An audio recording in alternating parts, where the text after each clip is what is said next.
বৃষ্টি আসুক, ঝড় আসুক, রোদ আসুক, ভারতীয় আসুক, আন্দোলন চলছে, আন্দোলন চলবে। তুমি বের হলে তোমাকে কিছু করবে না, শুধু গুলি দিয়ে মেরে ফেলবে। পালিয়ে থাকাটা যে এত কষ্ট, আল্লাহ ভালো জানে। যে যাদের জেল হয়েছে, যারা রিমান্ডে নিছে, তারা জানে কীভাবে কাটেছে।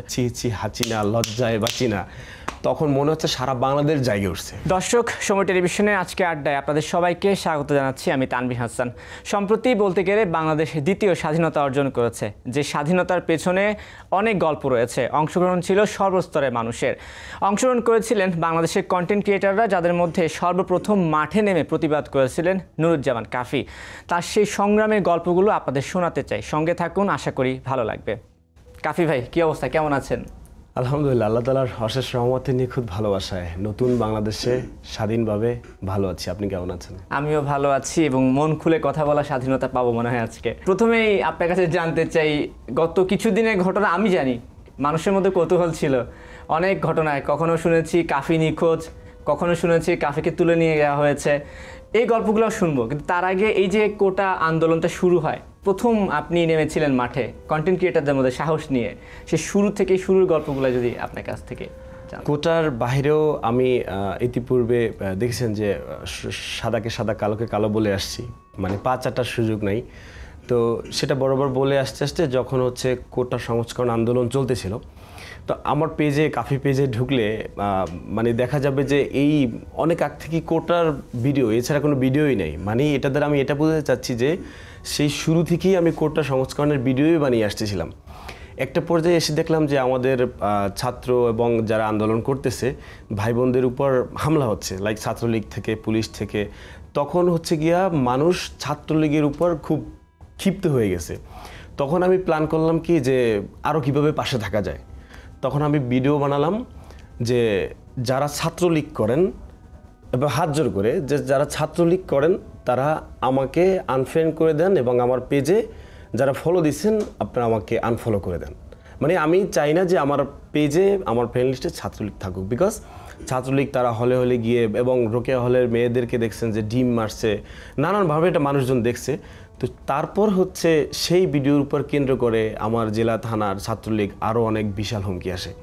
তখন আমি একটু নিরাপদ ফিল করতেছিলাম না যে কোনো সময়। এবং আমি হচ্ছে আমার ছোটো ভাই আছে একটা, যে আমার ভিডিও করে দেয়, হৃদয়। ওকে আমি বললাম যে আমার বাড়ি থাকাটা এখন একটু টাফ হয়ে যাচ্ছে, তো এখন আমাকে একটা ভিডিও বানাতে হবে যেটা শহরে গিয়ে বানাতে হবে, আমাকে বোঝাতে হবে যে আমি বাড়ি নাই। তো তখন আমি বরিশাল চলে আসি। বরিশাল চলে আসার পর পলিটেকনিকের ছেলেপেলেরা তারা করতেছিল, তো ওরা বললো ভাই আপনি আমার সাথে আন্দোলনে আসেন। সেখানে আন্দোলন করলাম। তখন দেখলাম যে বরিশাল বিশ্ববিদ্যালয়ের ছাত্র ভাইরা তারাও হচ্ছে ভার্সিটির সামনে আন্দোলন করবে বিকালে। তখন সেখানে এসে আমি যখন গেলাম, ওখানের ছেলেপেলেরা মনে হচ্ছে তাদের মানে আবার এনার্জি ফিরে পেয়েছে, মানে আমাকে দেখে। ভাই আসছে, কাফি ভাই আসছে। তারপর ওখানে বক্তব্য দিলাম, মিছিলটি মানে স্লোগান টোলোগান দিলাম।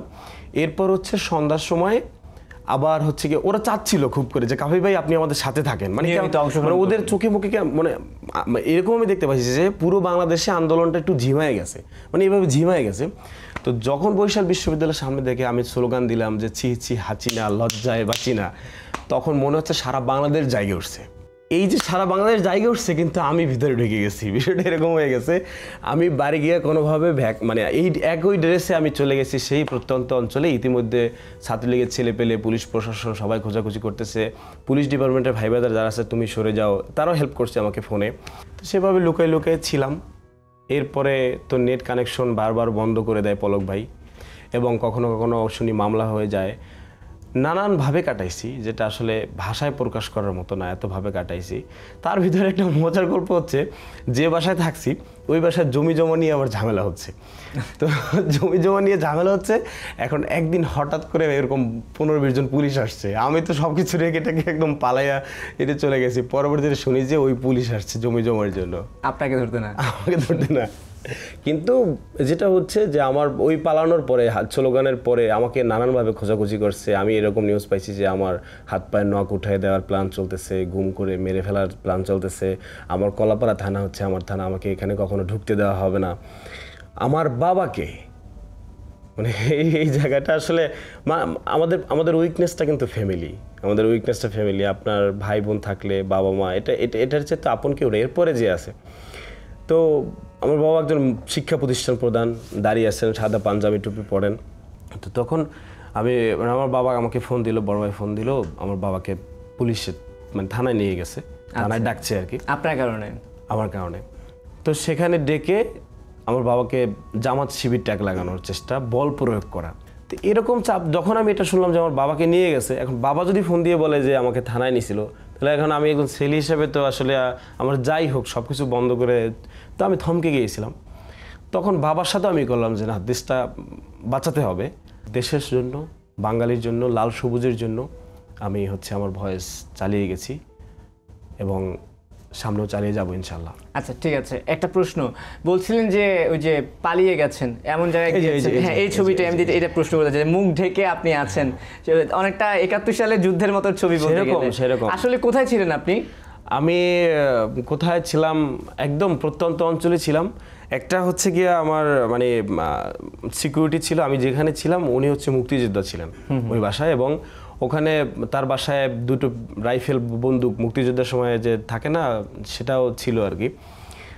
ছিলাম, ওটা গোপনই থাকুক, ওটা বলা যাবে না, গোপনই থাকুক। মাঝে যখন প্রায় 4-5 দিন আপনার ফেসবুক পোস্ট বন্ধ, একটা গুজব রটে গেল যে কাফি নিখোঁজ, কাফিকে তুলে নিয়ে যাওয়া হয়েছে, গ্রেফতার হয়েছে, মামলা হয়েছে। ওই নেটওয়ার্ক বন্ধের দিনগুলো কেমন ছিল? মানে কি করতেন তখন, কিভাবে দেশে খবর নিতেন? ভাই আপনাকে তো ফোন দিতাম, আমার আইটি টিমকে মাঝে মাঝে ফোন দিতাম, ভাই বাদাজারে ফোন দিতাম। তার চেয়ে বলা হচ্ছে যে পালিয়ে থাকাটা যে এত কষ্ট, মানে আমি তো একটা বাসার ভিতরে আছি, আল্লাহ ভালো জানে যে যাদের জেল হয়েছে, যারা রিমান্ডে নিছে, আল্লাহ ভালো জানে এবং তা জানে কীভাবে কাটেছে। আমি তো খোলা বাতাস খাইতে পারতেছি, এটা করতে, ঘুরতে ফিরতে, গোসল করতে পারতেছি, নামাজ পড়তে পারতেছি, কিন্তু তবুও এপাশ ওপাশ করছি, খালি এপাশ ওপাশ, দম বন্ধ হয়ে যায়, মানে কোনো নিউজ নেই, আপডেট নাই। একজনের সাথে আপনার সাথে ফোন দিয়ে কয় মিনিট কথা বলা যায়, 2 মিনিট 3 মিনিট। ভাই আপনি নাম্বারও চেঞ্জ করে ফেলেছিলেন? সব নাম্বারও চেঞ্জ করে ফেলছি, মানে শ্বাস বন্ধ হয়ে যাওয়ার মতো সিচুয়েশন। এবং এরপর যখন শুনতে পাই যে আরও ভয়ঙ্কর হয়ে আসতেছে, গভর্নমেন্ট মানে বল প্রয়োগ করতেছে, পুলিশ প্রশাসন গুলি করতেছে, মিরপুর 10 নম্বরের ছাত্রলীগ তারা পিস্তল দিয়ে সরাসরি গুলি করতেছে, এগুলো যখন শুনতেছিলাম তখন মনে হচ্ছে যে না, আর আসলে বাঁচাই হবে না এবং এই গভর্নমেন্টও যাবে না। কিন্তু সব উপেক্ষা করে চালিয়ে গেছি যে ডু অর ডাই, খেলবো মানে খেলবো, যদি বাঁচি তো বেঁচে থাকবো, নাহলে এখানেই শেষ। এটার উপর মানুষ বলে কাফি ভাই কোথাও না কোথাও থেকে একটা হ্যালো পাইছে যে হবে, এবার হবে। এই হ্যালোটা পাইছে শুধু মন থেকে, যে চালিয়ে গেছে। এবং মানুষের দিন দিন অ্যাক্টিভিটিস দেখে যে মানুষ আগে আসতেছে। এবং যেদিন আপা চলে গেল, আপা যখন পালায় গেল, এরকম স্বৈরাচার সরকার আমাদের বাংলার বুকে আর কখনো না আসুক। তো ওই দিন 5 আগস্ট, ওই দিন দেখলাম যে হাজার হাজার মানে লাখো লাখো মানুষ রাস্তায় বের হয়, তখন মনে হচ্ছে না আর সুযোগ নাই। আপনি তখন কই ছিলেন এবং কিভাবে জানেন? তখন তো নেট চলে এসেছিল নাকি? তখন নেট চলে আসছিল, তখন আমি পালাতক। যখন 2টা 2:30 বেজে গেল, তখন আমি গিয়া উন্মুক্ত বাতাসে আসলাম, মানুষজন মিছিল। ভাই বিশ্বাস করেন, আমি যখন আসতেছিলাম বাইক চালায়া, তখন মুরব্বি একা দাঁড়ায় আছে, এই শুনছে যে সরকার চলে গেছে, মুরব্বি হাসতেছে, মানে একা হাসতেছে। এবং আমি যখন চালিয়েছি, একজন গ্রাম পুলিশ আমার বাইকে উঠছে, আমি তো হেলমেট পরেছিলাম, আমাকে চিনে না, তখন বলে ভাই সরকার চলে গেছে, আমরা মুক্ত হয়ে গেছি। মানুষ যে কী পরিমাণ খুশি হয়েছে, যেটা বলার অপেক্ষা রাখে না। আচ্ছা, এই যে আন্দোলন করলেন আপনি, আপনার কাছে এই আন্দোলনের মুখ্য উদ্দেশ্য কী ছিল? আমার কাছে এই গভর্নমেন্ট আমাদের ভিডিওর শুরুতেই আমাদের এই কথাটা যদি বলা উচিত ছিল, আবু সাইদ ভাই, মুগ্ধ ভাই, আরও অন্য মানুষ যারা গেছে, আল্লাহ তাআলা তাদের সমস্ত গুনাহ খাতা মাফ করে দিয়ে জান্নাতুল ফেরদৌস নসিব করুক, তাদের আমাদের শুরুতে স্মরণ করা উচিত ছিল। এই সরকার কাউকে পরোয়া করে নাই। যে এই গভর্নমেন্টের বিপক্ষে কথা বলছে তাকে রিমান্ড দিচ্ছে, গুম হয়ে গেছে, খুন হয়ে গেছে, গুলি করে মেরে ফেলছে, কোনো কেয়ারই করে নাই। সেখানে সরাসরি গভর্নমেন্টের বিপক্ষে কথা বলা কাফির আসলে ওই দুঃসাহস হয় নাই, বলিও নাই। শুরু দিক থেকে কী ছিল, কোটা সংস্করণ, যে মুক্তিযুদ্ধ করছে, আপনি মুক্তিযুদ্ধ করছেন, আপনার ছেলে বেনিফিট পেতে পারে কিন্তু আপনার নাতি বেনিফিট পেতে পারে না, এটাই কিন্তু মূলত চাওয়া পাওয়া ছিল। তা আমার ওইটাই ছিল যে ভাই মুক্তিযুদ্ধ করছে তোমার দাদা, তোমার বাবা বেনিফিট পেতে পারে, তুমি নাতি হয়ে মানে তুমি কিভাবে বেনিফিটটা পাও। এটাই কিন্তু ছাত্র আন্দোলনের কোটা সংস্করণ, এটা ছিল। যখন ছাত্ররা এভাবে আন্দোলন করতেছে আর তারা আন্দোলন করতেছে, তাদের লাশ পড়তেছে, তারা আন্দোলন করতেছে, তাদের বাসা বাড়ি থেকে মানুষজন ধরে নিয়ে যাওয়া হচ্ছে, তারা রাস্তায় আসতেছে, ফোন চেক করা হচ্ছে। তো তখনও কিন্তু চাওয়া পাওয়া একটাই ছিল যে কোটা সংস্করণ। যখন দেখলো যে এই গভর্নমেন্ট কোনোভাবেই থামতেছে না, গুলি করতেছে, এবং পুলিশের ভিতর থেকে আমরা শুনতে পেলাম হিন্দিতে কথা বলতেছে, তখন তো আর আসলে কিছু করার নাই, তখন ছাত্র সমাজ উঠালো যে এক দফা এক দাবি, হাসিনা তুই কবে যাবি, দে কণ্ঠ চালা। মানে ওই জায়গায় বনে জঙ্গলে থেকে আমি হচ্ছে গিয়া মনে হচ্ছে রাজপথে আছি ভাবে চালা। কিন্তু আমি একাধিকবার বের হইতে চাইছি, আমি একাধিকবার বরিশাল ভার্সিটি আসতে চাইছি, ঢাকা আসতে চাইছি, আমার পটুয়াখালী যাইতে চাইছি, কিন্তু কাছের মানুষজন আমাকে কোনোভাবে যদি বলছে তুমি বের হলে তোমাকে কিছু করবে না, শুধু গুলি দিয়ে মেরে ফেলবে।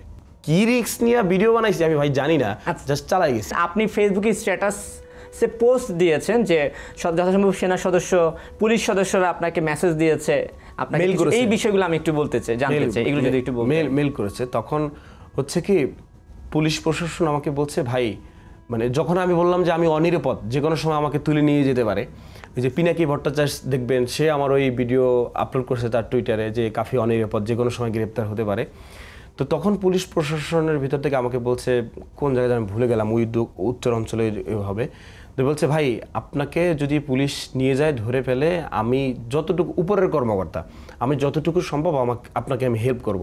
তখন হচ্ছে গিয়ে আমি ওই মেইলটা, তার মেইলটা ব্লার করে হ্যাঁ তাকে আমি আপলোড করি যে দেখেন ভাই, মানে আন্দোলনকারী যারা তাদেরকে বুঝাইছিলেন ভাই দেখেন আপনাদের সাথে শুধু সাধারণ শিক্ষার্থী, সাধারণ মানুষ না, পুলিশ প্রশাসন আপনাদের সাথে আছে, জাস্ট চালায় যান। এই পোস্ট করার সাথে সাথে সেনাবাহিনী কর্মকর্তা আমাকে মেইল করে যে ভাই আমরা সেনাবাহিনী আপনাদের সাথে আছি, কিন্তু আমাদের জায়গায় থেকে আমরা বলতে পারতেছি না, আমরা সাথে আছি। ওই পোস্ট আমি আবার করি, তখন হচ্ছে গিয়ে আইসিটি বা যারা আছে তারা বলছে যে ভাই এই মেইলগুলো মানে আপলোড করিয়েন না, ওদেরকে খুঁজে করে আবার সমস্যা হতে পারে, তখন আমি আবার ডিলিট করে দিই। সব পুলিশ খারাপ না, এবং যেটা পুলিশের প্রসঙ্গ যেহেতু আসলোই, দেখেন এখন পুলিশ দাবি তুলছে 12টা না 11টা, তাদের পোশাক চেঞ্জ করে ফেলতে চায়, তার সাথে স্বাধীনতা চায়। দেখেন এভাবে হয়ে আসছে, ওসি বলছে, উপরের কর্মকর্তা বলছে যে যাও গুলি চালাও। এটা যদি পুলিশ যদি বলতে পারে তখন যে আমি গুলি চালাবো না আমার দেশের মানুষের বুকে, তখন কিন্তু সে তার ফ্রি কিনা পায়। কিন্তু পুলিশকে ওই হাত বাঁধা, সরকারের হয়ে কাজ করবা তাহলে তুমি থাকবা, না থাকার দরকার নাই। এটার পরিবর্তন চাই, পুলিশের পরিবর্তন চাই, রুলসের পরিবর্তন চাই, আইনের পরিবর্তন চাই। আমার দেশের গুলি যদি আমার আপনি আমাকে সময় টিভিতে নিয়ে আসছেন, এখন যদি এসে আমাকে থাপ্পড় দেন, তাহলে এখানে আমার আশা থাকার মানিটা হয়টা কি? আপনি পুলিশ, আপনি দেশের গুলি, দেশের রাইফেল, আপনাকে বেতন কি শেখ হাসিনার জমি বেচে দেয়? এই যে আজকে এখন এই মুহূর্তে একদম মন খুলে যা কথা বলতে মন চাচ্ছে বলতে পারছেন, কেমন লাগছে? এটাই তো দ্বিতীয় স্বাধীনতা নাকি? এটাই স্বাধীনতা। মানুষজন মন খুলে কথা বলতে পারতেছে, মানুষজন লিখতে পারতেছে, মানুষজন রাস্তায় দাঁড়িয়ে সুন্দর। আমি ওই 2-1 দিন আগে টিএসসিতে গেছিলাম, সোহরাওয়ার্দী উদ্যানের ভিতরে ঢুকছিলাম, তো ওই ভিডিও আমার পেজেও আছে। তো দুজন মেয়ে এরকম সেলফি তুলতে আসছে, সেলফি তোলার যখন তুলতেছিল তখন আমি মজা করে বলছি সেলফি তোলার আগে আমার প্রশ্ন আছে 2টা। কি প্রশ্ন? ওই মেয়ে 2টা বলতেছিল, তখন আমি বললাম যে এই যে আমার বাসা থেকে আসলেন বা এখন কেমন ফিল হচ্ছে? তো সে মেয়ে হাসতেছে, এবং হাসার শেষে সে স্টিল দাঁড়িয়ে বললো যে ভাই বাসা থেকে যে এখানে টিএসসিতে সরদিনে আসলাম, কেমন যেন ফ্রি মনে হইতেছিল, কেমন যেন কোনো ধরনের ভয় হইতেছিল না। আমি গতকালকে সাভার গিয়েছিলাম স্মৃতিসৌধে, তখন ওখানে অটোওয়ালা আমরা যাচ্ছিলাম, তখন উনি বলে যে বললাম সাভার যাবে, স্মৃতিসৌধে যাবেন? তখন বলে হ্যাঁ এখন যাওয়া যায়, এখন টোকাইরা কোনো করবে না। মানে এর আগে টোকাইতে চাঁদা দিতে হইতো, এখন সবাই ফ্রি ভাই, সবাই ফ্রি। এই স্বাধীনতা ধরে রাখতে হবে আমাদের। এবং এটাই প্রশ্ন আমি আসতে যাচ্ছিলাম যে আপনার কাছে কি মনে হয় যে যুদ্ধ এখনো শেষ হয়ে গেছে? যুদ্ধ শেষ হয় নাই, এরকম আওয়ামী লীগের এরকম 20 দাস রাসেল ভাইপার্সের মতো হয়ে এখানে সেখানে অবশ্যই খাপটি মেরে আছে। আমরা এটা চাই না, আমরা এটা কখনোই চাই না। এবং আমি বলবো কি, সামনে ধরেন বিএনপি বলেন, অন্য দল বলেন, অন্য দল বলেন, যেই দলের ক্ষমতায় তো আসবে, ডক্টর ইউনূস সাহেবের হাতে তো চিরজীবন ক্ষমতায় থাকবে না, যে দলে আসুক না কেন, আপনি দমন নিপীড়ন করবেন, ভয় চলবে, আন্দোলন চলবে। দমন নিপীড়নের বাংলাদেশে আমরা আর চাই না, এবং আশা করি সেই দুঃসাহস কোনো সরকার, not only BNP but also another party, যে আসুক না কেন, সেই দুঃসাহস আমার মনে হয় না দেখাবে। যদি দেখায় আমার মনে হয় কি টিকতে পারবে না। এই জেনারেশন নিয়ে তো অনেক অভিযোগ ছিল, এই জেনারেশন স্বাধীন কন্টেন্ট বানায়, কাপল ব্লগ করে, ব্লগিং করে, ফেসবুক চালায়, রিলস চালায়, এদিকে দিয়ে কিছু হবে না, কিন্তু এখন এদিকে দিয়ে কিছু হয়ে গেল মনে হয়। দেখেন সেটা বলতেছিলাম, সেটা একটু বলতে চাইও মানে একটু বাচ্চা দিতে হয় যে যারা শহীদ হয়েছে এদের তো আর আসলে ফিরে পাবো না। সেই জায়গা থেকে যে বলবো যে এই সরকার যে পতন হলো, সে যে চলে গেল এবং কোনো ভিডিও বার্তা না দিয়েও চলে গেল, এখন আবার তার ছেলে বলতেছে এটা কোনো শেখ হাসিনা এখনও আছে। শেখ হাসিনা যদি আবার বাংলাদেশে আসতে হয়, আল্লাহ মাফ করুক, ভাব দেওয়া খেটাম দেখাচ্ছি না, শেখ হাসিনা যদি বাংলাদেশে আবার আসতে হয় সরকার হয়ে, কারণ সে তো পতন মানে সে তো চলে গেছে, জাস্ট বলছে যে আমার বোনের সাথে চলে গেছে, বেড়াইতে গেছে। সে যদি বাংলাদেশে আবার আসতে হয় এরকম আরেকটা আন্দোলন করে আসতে হবে।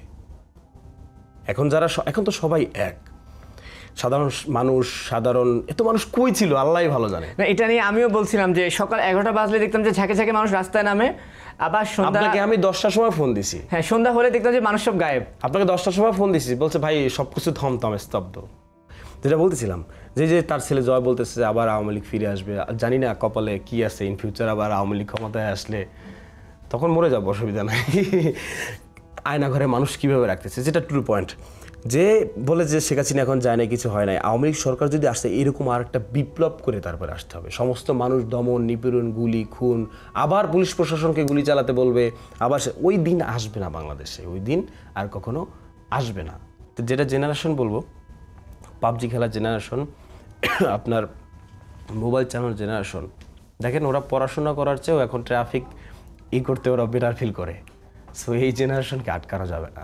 এবং হারুন ভাতের হোটেলে গিয়ে হারুন ভাই যাদেরকে ভাতটাত খাওয়াইছে, বা ওই যে নাহিদ ভাইকে এখন যিনি উপদেষ্টা হলো, লঙ্গি পরা অবস্থায় পত্রিকা পাশে রেখে ওটা জোর জুলুম করে পড়ানো হয়েছে। দেখেন মিথ্যে দিয়ে আসলে কি করা যায়, কিছুই করতে পারে নাই। ও তাদেরকে দিয়ে পড়া হয়েছে যে আমরা আন্দোলন প্রত্যাহার করে নিচ্ছি, কিন্তু বাংলার মানুষ বুঝে গেছে যে এটা জোর। এবং ওই যে কি যেন আমাদের আন্দোলন সার্জিস আলম সে কিন্তু পড়তেছে আর এইভাবে বন্দুকের করে রাখছে, মানে এটা তারা কিন্তু সে বুঝাচ্ছে ট্যালেন্টেড, লাভ ইউ, সেভাবে এটা তারা বুঝাচ্ছে যে নল ঠেকায়। তারপর হচ্ছে যে আসিফ মাহবুব, সে কিন্তু পাও দিয়ে হচ্ছে সিগন্যাল দিচ্ছে যে হেল্প স্টুডেন্ট। তো এই যে পাবজি খেলা জেনারেশনকে, এই টিকটক বানানোর জেনারেশনকে, রিলস বানানোর জেনারেশনকে আপনি দাবায় রাখতে পারবেন না। এই জেনারেশন দেশকে জালেমের হাত থেকে, স্বৈরাচারের হাত থেকে রক্ষা করে দেখাইছে। এবং এটাও মেসেজ দিয়ে যাই এই আমাদের ভিডিও ফুটেজের মাধ্যমে যে ইন ফিউচার আপকামিং যারাই আসবেন, আপনারা হ্যাডাম দেখাইতে গেলে আপনার সেম এটার সম্মুখীন হতে হবে। নতুন বাংলাদেশ কেমন চান, প্রত্যাশা কি আপনার? এই সরকার বলুন বা আপকামিং গভর্নমেন্ট বলুন, কিন্তু এখন কি পরিবর্তন চান? প্রথমত এই প্রশাসনিক ডিপার্টমেন্টকে ফ্রি করে দিতে হবে, এটা আমি চাই। আপনি গভর্নমেন্ট, আপনি জনগণের গভর্নমেন্ট, আপনি এর মানে এই না আপনি ক্ষমতা করবেন, আপনি প্রশাসনিক ডিপার্টমেন্টকে ফ্রি করে দিতে হবে, তাদের রুলস করে দিতে হবে যে এটা জনসাধারণের জন্য। আমরা দেখি পুলিশ জনগণের বন্ধু, আমরা যাই বাস্তবে দেখি পুলিশ সরকারের বন্ধু। এটা আসলে আমরা চাই না। আমাদের দেশকে যেহেতু আমরা স্বাধীন করেই ফেলছি, এই দেশটার ভিতরে কোনো অন্যায় অনিয়ম থাকবে না। আমরা সবাই, এবং মাঝে মাঝে দেখা যায় যে হিন্দুদের মূর্তি ঘরবাড়ি জ্বালাও পোড়াও করা হয়। আমরা তো এই জন্য দেশ স্বাধীন করি নেই, আমরা গুম খুন করার জন্য স্বাধীন করিনি। আমরা স্বাধীন করেছি, কোনো বৈষম্য থাকবে না, আমরা কাঁধে কাঁধ মিলিয়ে সবাই আমরা এগিয়ে যাব। এখানে আপনি দ্বিমত থাকতেই পারে, ভুল হতেই পারে, অন্যায় হতেই পারে, এটার সমাধান গুলি করে দেওয়া না। আমি মনে করি এই যে এখন যে আমাদের গভর্নমেন্ট আছে, এই গভর্নমেন্টটা লং হওয়া দরকার। লং হলে হবে কি, ডক্টর ইউনূস তিনি একজন ইন্টারন্যাশনাল মানুষ, বৈষম্য চায় না। এটা লং হলে হবে কি, পুলিশ প্রশাসন গুলি চালাবে না, যেটা সাদাকে সাদা কালোকে কালো বলবে, রুলস ইজ রুলস। তো এইটা হয়ে গেলে হবে কি, বেশি টাইমটা হলে আমরা একটা অভ্যাসে পরিণত হয়ে যাব। আজকে দেখেন স্টুডেন্টরা লোকাল বাস একদম সাপের মতো সোজা করে ফেলছে, সোজা করে ফেলছে। তো এটা কিন্তু আমরা দিন দিন অভ্যস্ত পরিণত হয়ে গেছি। আমরা চাইলেই হচ্ছে গিয়ে ডিভাইডার ওপেন করে যাই না, ফুটওভার ব্রিজ ব্যবহার করতেছি, অপেক্ষা করতেছি। এটা কিন্তু আমরা দিন দিন দেখেন 5 আগস্টের পরের বাংলাদেশ আর এরপরের আগের বাংলাদেশ এবং পরের অনেক কিন্তু ডিফারেন্ট চেঞ্জ। তো এটা যখন আরো বেশি হবে তখন কিন্তু আমরা আরো অভ্যস্ত হয়ে যাব। কিন্তু অভ্যস্ত হয়ে গেলে যখন আবার অন্য সরকার আসবে, সে এসে যদি চায়, কারণ মানুষ তো অভ্যাস করে, সে এসে তেরামি করলে দেখবেন রাস্তায় মানুষ আবার নেমে গেছে। ঠিক আছে কাফি, আপনার সঙ্গে অনেক আড্ডা দিলাম, অনেক কথা শুনলাম, আপনার সেই দিনগুলোর কথা শুনলাম। শেষ এই যে এত মুগ্ধ, এই যে আমরা স্বাধীন, আপনি স্বাধীন। আমাদের এই যে আড্ডায় আমার যখন সংগ্রাম হচ্ছিল কোটা আন্দোলনে, অনেক মারা গেছে, সেটা আবু সাইদের কথা বলি, মুগ্ধ বলি, দুজন হাইলাইটেড পারসন বা এজন্যই তাদের অনেকেই মারা গেছে, এমনও আমরা দেখেছি যা এখনো নাম আমরা জানি না। কিন্তু এই যে এত মানে এমনও হয়েছে যে মানুষ ট্রমাটাইজ হয়ে গিয়েছিল ভিডিওগুলো দেখে, যখন নেট এসেছিল। কোন ভিডিওটা আসলে আপনাকে খুব টাচ করেছিল, সেই গল্পটা শুনতে শুনতে আজকে এখান থেকে বিদায় নেব। পুলিশের গাড়ি না যেন কোন একটা গাড়ি থেকে দেখলাম কি যে একজন মানুষ বের করছে, দেখবেন ওটা আছে এরকম একটা ডিভাইডার, উনি মরে গেছে, গাড়ির ভিতরে ছিল, লাশ কই ফেলাবে জানে না, এরকম একটা ভিডিও আছে। এবং নিয়ে যাচ্ছে, তখন পুলিশের গাড়ি থেকে ওনাকে রাস্তায় ফেলে দিছে, উপর থেকে ফেলে দিছে। এরপরে ওই যে গেটটা খুলে যখন একজন পুলিশ বের হলো, ফোনে কথা বলতেছিল, আছে ফুটেজটা, সবাই দেখবে, যখন উনি বের হলো উনি লাশটা দেখে এভাবে চমকে উঠছে। উনি পুলিশ তবু লাশ দেখে চমকে উঠছে। এরপরে ওই মানুষটাকে মানে সাংবাদিক প্রশ্ন করতেছিল কোনো নাম জানা গেছে বা কোথায় কি, তারপর ওই লাশ উনি তখন মারা যায় নাই, মানে তখন ওর শ্বাস নিতেছে বা এরকম করতেছে, একে তো গাড়ির ভিতর থেকে ফেললো, তারপর পুলিশ পা দিয়ে লাশ দেখে চমকে উঠলো, এরপর ওনাকে হাত থেকে মানে এইভাবে ধরে এই ডিভাইডারে এই পাশে আনছে, এইভাবে এসে এইভাবে ফেলে দিছে, তখন ভুলে গেছে। মানে তারপর আবু সাঈদের ওটা তো আছেই মানে এরকম, কিন্তু এই যে এই ঘটনাটা, এটা মানে একটা মানুষ, আপনি স্বাধীনতা কোথায়, যেখানে আপনাকে দেখে পুলিশ যারা গুলি করছে তারাই চমকে উঠছে লাশ দেখে, রক্তক্ষরণের ব্যাপার, এবং ডিভাইডার থেকে তাকে ফেলে দিছে, কোনো আসলে থাকে না। এবং একটু আগে আপনি যেটা বললেন যে দেয়ালের সায়েন্সে যেটা যে লুকায়ে থাকলো, আমি আমার দেশে লুকাইয়া থাকতে পারতেছি না, পুলিশ এসে গুলি করতেছে। আর আবু সাঈদ তো যুদ্ধের মানে 90% ধাক্কা দিয়ে গেছে যে তুমি যত গুলি করো, যত যাই কিছু করো, দু হাত মেলে দিচ্ছি, তোমার যত গুলি আছে দাও। আবার আন্দোলনকারীদের ভিতরে এরকম মুরব্বী কাকারা বলছে যে বৃষ্টি আসুক, ঝড় আসুক, রোদ আসুক, ভারতীয় আসুক, আন্দোলন চলছে, আন্দোলন চলবে, আমরা আমাদের দেশকে এগিয়ে নিয়ে যাব। এরকম মানুষদের মুগ্ধর পানি লাগবে, পানি টিয়ার শেল যাচ্ছে, মুছতেছে, তার কি নাইস জীবন ছিল। ফাইবারের মতো একটা প্লেসে মানুষ ফ্রিল্যান্সার, আমিও কার্ড ডিজাইন করে আসছি, অনেক কোয়ান্টিটি, যে গিগ উঠানো যায় না, সেই ফাইবারের মতো একটা প্ল্যাটফর্মে, ইন্টারন্যাশনাল প্ল্যাটফর্মে, সেখানে তার সমস্ত বায়ার রেটিং বলেন, সব রেটিং 5 স্টার, নাইস। তার মতো মানুষ, কোনো অভাব আছে, টাকা পয়সা তার কোটা লাগবে, তার হচ্ছে গিয়া টাকা পয়সায় মানে চাকরি লাগবে, সেখানে ফাইবের মতো মার্কেট প্লেস, তাকে নিয়ে মুগ্ধকে মিসইউ বলে, খুঁজে তাকে, তার কোনো অভাব আছে, টাকা পয়সা, কিন্তু তার দরকার ছিল স্বাধীনতা। ছাত্ররা, তার ভাইয়েরা মরতেছে, যার জন্য টিয়ার শেল মুছতেছে, পানি খাওয়াচ্ছে। ঠিক আছে কাফি, আসলে অনেক ঘটনাই আমরা দেখেছি যেগুলো আসলে চোখ থেকে বিশ্বাস করার মতো না। ইভেন এমনও হয়েছে যে আমাদের দেশের অনেক মানুষ এসব ভিডিও দেখে আসলে অনেকদিন ঘুমাতেও পারেনি ঠিকভাবে, স্টিল নাও। এই মুগ্ধর কথা বলুন, আবু সাঈদের কথা বলুন, কিংবা চট্টগ্রামে একজন সমন্বয়ক আছে রাফি, যে কিনা বলতো একা ছিল, বলছে যে তোরা আয়, সবাই আয়, এবং যাব না কেউ, সাহস, এটা এইগুলোই সাহস ছিল, এগুলোই আসলে আন্দোলনকে এক একটা ধাক্কা দিয়ে উপরে নিয়ে গেছে। ওই রাফির হচ্ছে গিয়া ওখানে কেউ ছিল না, সবাই ধাক্কা ছিল, একাই দেখা ছিল এবং পড়ে গেছে, তারপর আসতেছিল, এগুলো বিশাল ব্যাপার। তারা আসলে এই যুগের প্রধান মুক্তিযোদ্ধা, আমরা সবাই মিলে আসলে দেশটাকে স্বাধীন করেছি। এবং আমি 5-8টা সুযোগ নাই, আমি আপনাকেও বলবো যে আপনিও মুক্তিযোদ্ধা, কারণ আমি যখন পালাই লুকাই ছিলাম, কোনো নেট ছিল না, কিছুই ছিল না, একটু পরপর আপনাকে, অন্যান্য ভাই বোনদেরকে ফোন দিয়ে জানতাম, ভাই এখন কি হচ্ছে। এবং আপনি একটা প্রশ্ন করেছেন, আমি কি বের হতে পারবো? হ্যাঁ, আপনি আমাকে বলছেন আপনি বলছেন ভাই থাকেন। ঠিক আছে, ওকে কাফি, অনেক আড্ডা দিলাম, মন খুলে কথা বলেন, অনেক কিছু শুনলাম, ভালো থাকবেন। আশা করি নতুন বাংলাদেশের নতুন স্বাধীনতা চিল মুডে এনজয় করব। এবং আপনাকে, আপনার সময়কে, অন্যান্য টেলিভিশনকে, সবাইকে বলবো, ভাই আপনারা যদি অন্যায় অনিয়ম দেখেন, ফুটিয়ে তোলেন, বলেন, সত্য কথা বলেন, কারণ সত্য কথা যদি না বলেন, আমাদের দেশটা আবার শকুনের ছোবলে পড়তে পারে। সেই সুযোগ আসবে না ইনশাল্লাহ, কিন্তু যেটা সাদা সেটা সাদা, যেটা কালো সেটা কালো। এটা বললে হবে কি, সর্বস্তরের মানুষ আমরা সেম বেনিফিটটা পাবো। এটা আপনাকে, আপনার মতো জার্নালিস্ট, আমাদের সময়ের মতো অন্য টিভি চ্যানেল, সবাইকে অনুরোধ করবো যে ভাই, আমরা দেশটা দ্বিতীয়বারের মতো স্বাধীন করেছি, আমরা এই দেশটাকে আর কখনো পরাধীন হতে দিব না ইনশাআল্লাহ। ঠিক আছে, সেটাই, আপনাকে অসংখ্য ধন্যবাদ। আর দর্শকদেরকে বলতে চাই যে দ্বিতীয়বার আমরা এই তরুণ প্রজন্ম যে স্বাধীনতা জয় করে এনেছি, সেই জয়টাকে ধরে রাখতে হবে, এবং যে দাবিগুলো ছিল যে বৈষম্যহীন বাংলাদেশ, এবং সাদাকে সাদা বলা, কালোকে কালো বলা, কোথাও দুর্নীতি হলে মুখ খুলে তার প্রতিবাদ করা, সব কিছু মিলেই দেশটাকে এগিয়ে নিতে হবে। তো দর্শক, আজকে এখান পর্যন্তই, এই ছিল আড্ডা। যে যেখানে থাকবেন ভালো থাকবেন এবং সময় টেলিভিশনের সঙ্গে থাকবেন।